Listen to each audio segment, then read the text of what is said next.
In this video, I'm going to show you the 4 simple steps that you can take to get started in film photography.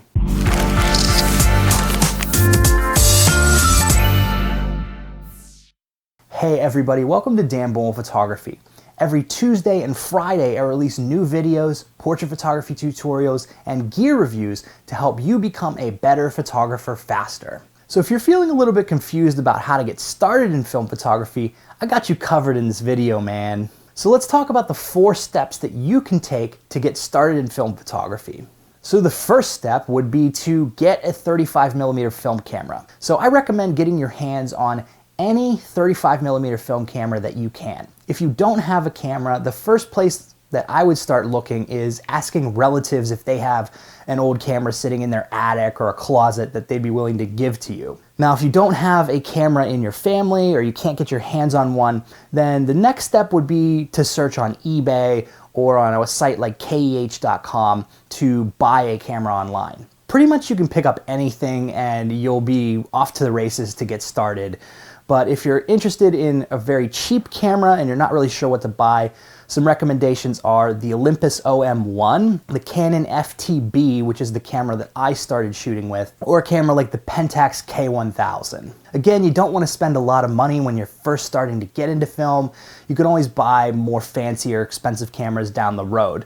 Pretty much just pick up anything you can get your hands on to get started. So step number 2 is you have to buy some film. Now there's 2 ways to go about buying film. You can either buy it online or you can buy it in a local camera store or convenience store. The 5 best sites to buy it online are Amazon, Film Photography Project, Lomography, B&H, and eBay. Now if you're not interested in purchasing film online, you can also look around for film in local camera stores or places like CVS, Walgreens, or Walmart. Now, if you're going to a place like Walmart or CVS, it's really a crapshoot.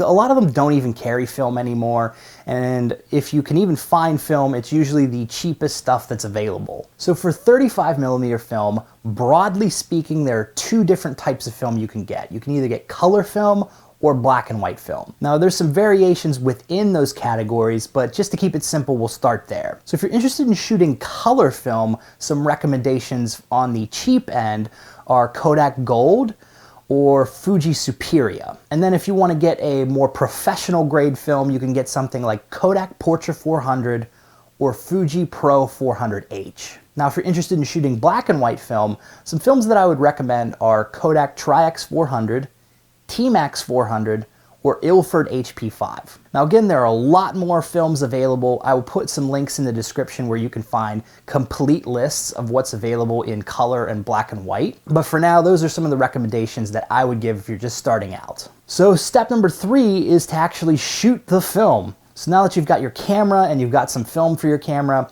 the next step is just to go out and shoot. Now, if you're not sure how to use your camera, you can actually search on YouTube for some tutorials on your camera. Now, I've made a lot of camera tutorials over the years, so you can probably find one on my channel, but if you can't find one on my channel, there's probably something else out there that'll teach you how to use your particular camera. Now, some cameras either don't have a light meter or their light meter is not particularly accurate. So if you're confused about what settings to put into your camera when you're out shooting, I recommend downloading a light meter app for your cell phone. Now with a light meter app, you can take a meter reading by just pointing at the direction of what you're planning on shooting, and then it'll tell you what settings to use in your camera to get a proper exposure. All right, step number 4 is to get your film developed and scanned. Now the scanning part is optional, but most likely if you're planning on sharing these images on social media, you'll want to get the film scanned as well. So this part really confuses a lot of people. A lot of people just don't know where to get film developed these days because a lot of the labs have closed down and the places that people used to get their film developed aren't really available anymore. So there's basically 2 options for getting your film developed. You can either find a lab locally or you can mail it out to a film lab somewhere around the country or around the globe. So I will put a link in the description to a film map that was put together by Awesome Cameras. Awesome Cameras is a really cool YouTube channel and website that sells film cameras. It's run by a guy named Joey Reedy.